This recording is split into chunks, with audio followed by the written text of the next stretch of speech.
Hello everyone and welcome back to my channel. In today's video I'm going to be telling you how to make this cute plastic holder.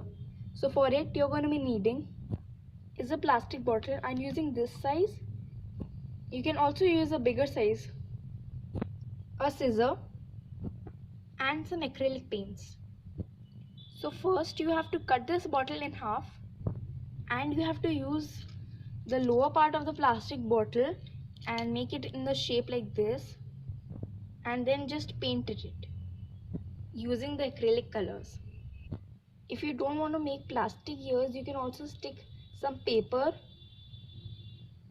in place of the ears. And after painting it, your plastic bottle holder will all be ready. You can store your jewelry or any small paper clips or anything, you can store it in it.